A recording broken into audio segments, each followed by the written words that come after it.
I will review a little bit of the topics that we have been researching over the years with respect to the Ethereum ecosystem.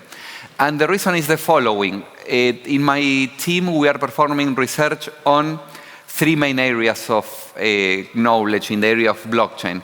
On the one side, we are very interested in consensus, scaling of consensus, but specifically on which are the limits that consensus has. For example, when you have networks that are growing and you need to diffuse data in terms of blocks, and you need that this data is reaching all the nodes that are present in the system, that all the nodes receive the blocks that are being broadcasted, you have finite time and you have the diffusion is taking longer, the more data these nodes are, the more data the blockchain is storing.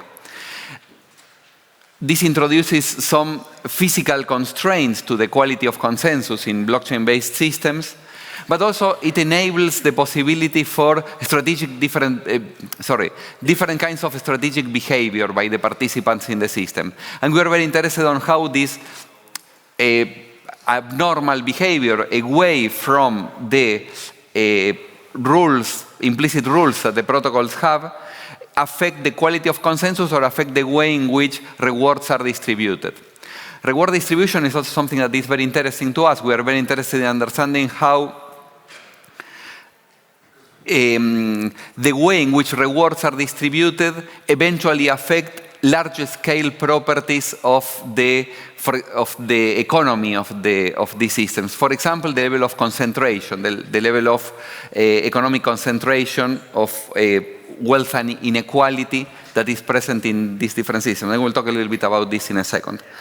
Cryptoeconomics is very interesting. You can lead not only at the layer 1, but also looking at what happens at the level of token economies. So cryptoeconomics is and tokenomics is something that we are very interested into as well.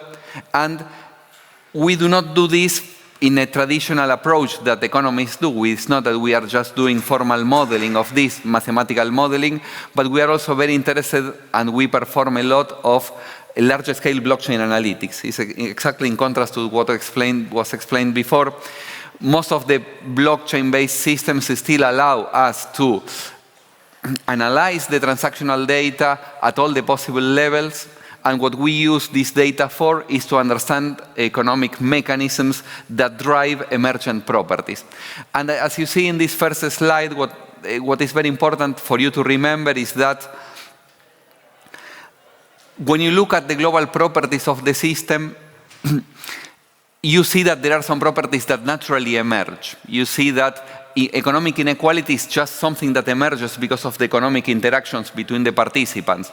And this inequality or this concentration that happens, for example, at the level of consensus power in participation in the consensus, is something that is not enforced top-down. It is something that just naturally appears because of the economic incentives that are placed in the system, and because of the bilateral interactions of people that is transacting value. So all these properties naturally emerge and are not imposed top-down by system designers. And what is important as well to remember is that once you have properties that emerge, these properties are robust against changes. Okay, so you need to think carefully on how the systems are designed at the microeconomic level in order to get properties that are more akin to those that you may want to see inside of the systems. And I will talk a little bit about some of the missteps that different layer 1 systems, Ethereum as well in a way, have taken when designing the incentives as a blockchain-based economy. Okay? One of the main reasons that to me has been always fascinating and that eventually determines at a very large scale what happens with respect to power accumulation in blockchain-based systems is thinking that there are decisions in which the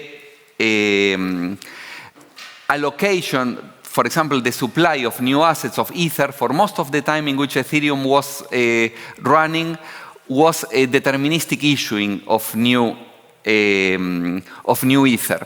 And this is not something that is allocated by the market. It is not that the new Ethers were created historically for most of the time based on how much demand exists for the assets or how much people is using them. There was just a design choice done at the beginning of the creation of Ether and of Ethereum. And you see here you have the total supply as a percentage of the total supply that was already generated in completely different blockchains. You have a lot of UTXO based one, all of them forks of Bitcoin. And you have there in yellow the total supply of Ether. You know that most of the Ethers were created at day one when they were together with the Genesis block. They were reallocated to the Ethereum Foundation. But you see that here, in contrast to what happens in real-world economies, always the growth of the supply is just a deterministic function. And it is, most strikingly, is a linear function. Okay? And when you look at, for example, how many accounts are created in most of the successful blockchain-based systems, some of those are not so successful in this plot. One thing that is interesting, once again you have Ethereum in yellow, is that you see that the y-axis is in logarithmic scale. The total number of participants in the system, the total number of accounts created in the system grows exponentially. So here you have a huge failure when thinking of the design of the system, because you have an exponential growth in the demand in principle, and you have just a linear growth in the total number of assets that are taking part of this. And this created, not only in Ethereum, but in most of the blockchain-based systems, an increase in centralization at the level of the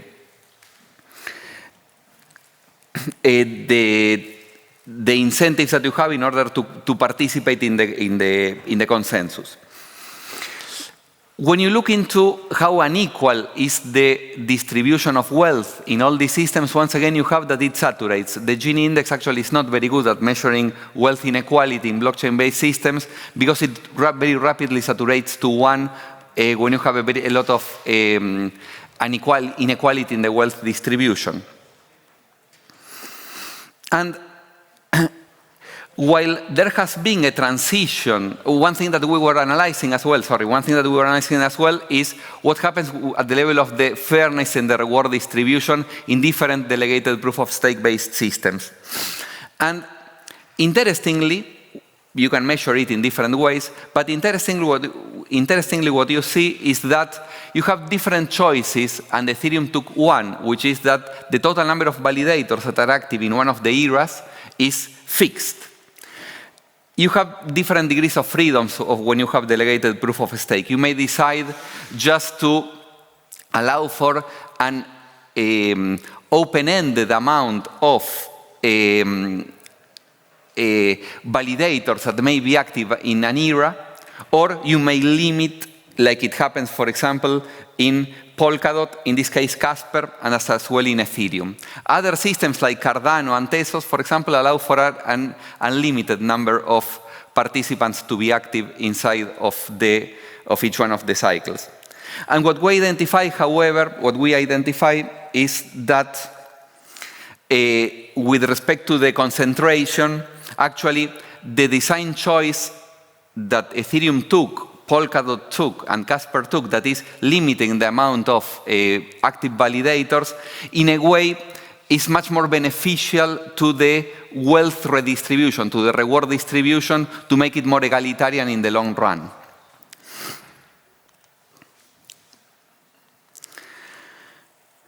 And it is very interesting because you may think that the way in which a proof-of-stake-based system may only affect locally or instantaneously the level of the rewards. However, it has a very long-term impact in the distribution of economic importance of the actors that are participating of the validation process.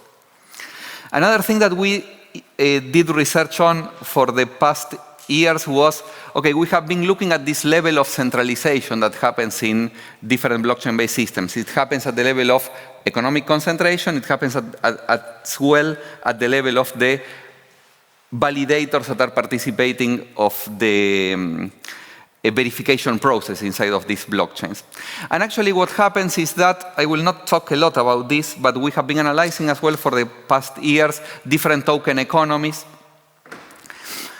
And on the one side, you have a positive correlation on the pricing of tokens and the amount of activity that they have inside of the blockchains. The more tokens are transacted, the more is the value that they end up having in the system. Actually, it is a law that allows us to recall a little bit what happens with the Metcalfe law, that you know that the larger a network is, in terms of number of participants, the more the participants assign value to the token. And this is exactly what we observe as well in the evaluation of tokens with respect to market capitalization. However, what you see in the left panel in these two plots is that actually the level of centralization that happens in Ethereum tokens is incredibly large. There are very few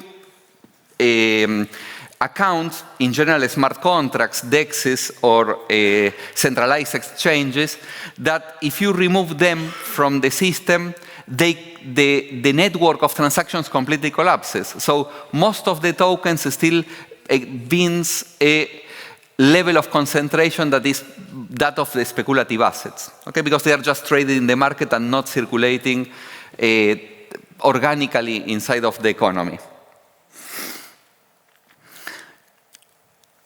We have been analyzing layer 1, we have analyzing token economies, and there is a very interesting project that we have been looking into, that is what happens with some DEXs, with decentralized exchanges. Because you know that in a centralized exchange, all the transactions take place off-chain, actually. They only happen logically off-chain, and the actual exchange of value of one token for the other is never realized inside of the blockchain. It only appears when one of the users wants to deposit or withdraw tokens from the specific exchange. And so I will talk a little bit about a platform that all of us know. It is Uniswap.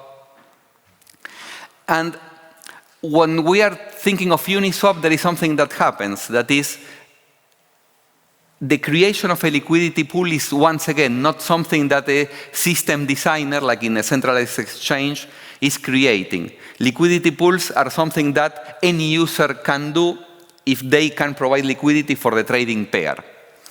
So the first thing that you may say is, okay, all the amounts that people is putting in each one of the liquidity pools, the amount of values that they are putting, all of them are completely independent. So perhaps we will see just some noisy pattern when we think of analyzing the whole structure of Uniswap. So we analyzed the structure of Uniswap version 2. And the question that we asked is, are there general laws that emerge out of this in principle and coordinated action of all the participants inside of this decentralized exchange? And what we identify here, what we analyzed is, by the time in which we analyzed it, at the beginning of this year, there were something like 40,000 different liquidity pairs in Uniswap. And in the y-axis here, once again, in logarithmic scale, you have the total value locked in US dollars in each one of these trading pairs. And in the x-axis, what you have is the decrease, in a decreasing order, the largest liquidity pools, starting from the largest liquidity pool to the smallest one. And what you see here is, once again, the x-axis is in logarithmic scale. And you see that this is a line. It is a line because in statistics, this is called the power law distribution. Actually, this is a SIP law, actually also signaled by the exponent, which is -1. And this is a typical trait that self-organized systems have. So even if people is independently pulling and adding and removing liquidity, buying and selling tokens inside of each one of these liquidity pools, all of them evince a very clear pattern of self-organization. You can build a network representation that is very important to understand how systemic are specific tokens in the following way. In this network that you see there, each one of the nodes is a token, and there is a link between two tokens if there is a liquidity pool between them. And what you see, it is very apparent from this representation, is that there are a few tokens that are completely systemic, and if they fail, all the system of Uniswap may collapse. And this is very important because this is the original version of Uniswap liquidity pool network, and this is how it evolved over time until mid last year. But you see that they are still heavily centralized. Okay, it grew a lot. They have many tokens traded inside of Uniswap. However, you have many of them are transacted against the same tokens. And what you see is that there are communities, from a network point of view, there are communities centered around the specific tokens in which there is a creation of a lot of trading pairs with respect to other ones. And what you see is that there are very few tokens that are completely systemic for the functioning of Uniswap. Obviously, the first one is wrapped Ether, then DAI, USDT, etc. This is in the last snapshot. You have a USDT and USDC as the most important ones in the system. Actually, if there is this plot there of Dogilon, it's because this is actually one top 10, and it is systemic inside of Uniswap. It is traded, it has a lot of value locked, and it has a lot of trading pairs with others. Okay. There is a very large level of inequality in the size of the tokens, etc. But the most important thing that I wanted to mention with respect to this plot is that actually the distribution of the sizes of all the liquidity pools of all this network, the importance of all the liquidity pools in this network has stabilized for almost 2 years. So actually there is remember what I said in my first slide. There is an emergent property in the structure of this network of liquidity pools that is stable. Even if it grows, it preserves still the same shape. And what we are investigating now, I will not go into much detail with respect to this, but what we are identifying is actually that if you look into rug pulls that have happened inside of this system, you see that also they have been affecting completely different sections of the network at all the possible scales, resembling very much the distribution of liquidity pools. And provided that we have had rug pools of all the possible sizes, it is a very important point with respect to analyzing how there can be a cascade of failures induced by this activity. The final thing that I would like to talk in the last 5 minutes that we have been investigating, doing research on, is we have gone all the way from layer 1 to tokens, later to what happens in the centralized exchanges. And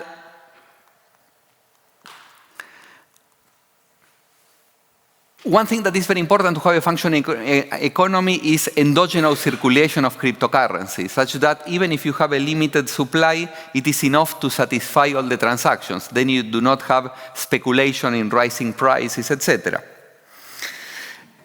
And really, what happens in Ethereum if you want to see its economic activity? So there is a concept that macroeconomists have been using for more than a century, is that of the velocity of money. And in general, macroeconomists resort in order to use it in a so-called Fisher equation that provides it's tautological, actually, if you are thinking of this. Because in a real-world economy, you cannot measure the way in which the money circulates. The only thing that you can do is estimate the velocity based on other parameters, assuming that the Fisher equation is correct. Okay, this is what you traditionally do or people that is analyzing real-world economies do. What we have been doing for a couple of years already, we started analyzing UTXO-based blockchains, and now we also are finishing a paper in which we analyze this concept for Ethereum, is actually measuring the velocity of money inside of the Ethereum economy. But not only that, and what I like the most about this methodology is that we are not just looking at the macroscopic level of the velocity of money, but we were able to derive how much each one of the users of Ethereum is contributing to the global velocity, and understanding who is actually contributing and how unequal is the contribution to the global velocity. And in a nutshell, what we are doing is, if you have that Alice received 2 times Ether, one in the block number 10 and another time in the block number 20, she received 15 Ether in the block 10, 5 Ether and 10 Ether in the block 20. What we do is basically, and in the block 30, she sends to Bob the 15 Ether. What has happened so far is that there were 10 Ether that stood still for 10 blocks, and 5 Ether that were stood there in the wallet of Alice for 20 blocks. So if you take the weighted average of these two things, basically you know which is the velocity at which Alice's funds were moving in this period of time. Okay?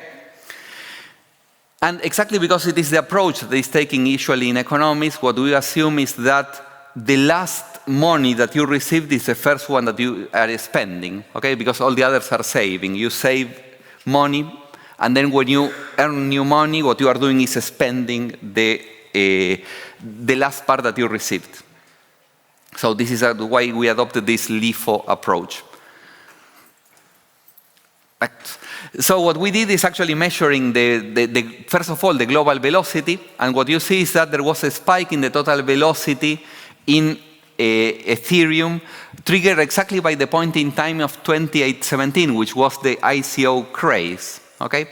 And interestingly, on the other axis you see in green and labeled in the right part of this plot, you see in green the total number of active users. And you see that it is only until 2018 that the total number of active users in Ethereum has been growing exponentially. Once again, you see that the scale is logarithmic. So after that, the total number of users has basically plateaued. And there is a lot of reasons for that. Gas prices have grown a lot. It's one of the reasons on why this thing has happened. But there was no so much economic activity anymore within the Ethereum blockchain as if it was happening inside of 2017, 2018, in that period. What is interesting is that here we have the 5 first most important nodes, users contributing to the total velocity in Ethereum. This is now the individual contributions before we looked into the global scale. And what we see here is that roughly 30% of all the total velocity is only originated in 5 different accounts. Okay? When you look at them, first looking at it from the global point of view, understanding which is the level of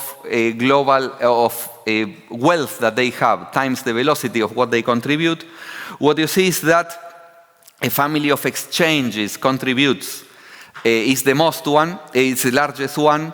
Then, after you pass this is the whole set of unidentified addresses, all the addresses belonging to Binance, Bitfinex, Kraken, etc. are the top 5 of the users. This is if you consider the wealth. If you do not consider the wealth, what you see is that the main activity that triggers the circulation of money inside of Ethereum are still exchanges plus the process of verification. Here it is written as mining, but it is all the process of reward distributions. And then you have Celsius Networks, Nest Protocol, Oracle, etc. Another thing that you see is actually that there is a very mild correlation, almost zero, between the monetary, the wealth of the users and the velocity of that they produce. It's basically flat, the process. And what is most interesting to me, and perhaps this is the time in which I can finish, is we can look at the distribution of how much is the microvelocity that each one of the nodes users is contributing to Ethereum. And once again, here you have a log-log plot. And once again, here you have a straight line, so it is a power law distribution in the velocities. And strikingly, and we can concentrate first on the right part of this plot, what you see is that there is a stable distribution that we are trying to understand why this is happening. There is a stable distribution in the contribution to money velocity of all the users that is stable with the power law of -2. But remember what I said before, because it is an account-based system, we are not sure exactly which are the assets that each one of the users is spending when they are spending money. In UTXO-based systems, you can certainly do that. But here we have to make the assumption of the LIFO, last input, first output. If you consider first input, first output, or if you consider just a randomized version of any of the prior transactions, you still see that the distribution of velocity is still the same. So this is an emergent property that is stable and that characterizes the contribution of all the users. Power law distributions are important because it means that you have a handful of very active users and you have a very large amount of users who do not contribute at all to the velocity of money. Okay? In a way, I would like to conclude this presentation that was very long, trying to say that we have to remember that all the systems, when we are thinking of this as an economic problem, we have to remember that all these systems are very far from equilibrium. As we have seen, number of users changes exponentially in number. So you cannot make models in which you are trying to come up with pricing, etc., need to take into account not only the fact that the system is out of equilibrium, that its parameters are constantly changing, but also that the complexity of human behavior is an additional layer of, as an additional factor that must be taken into account to better understand them. Thank you very much for the patience, people.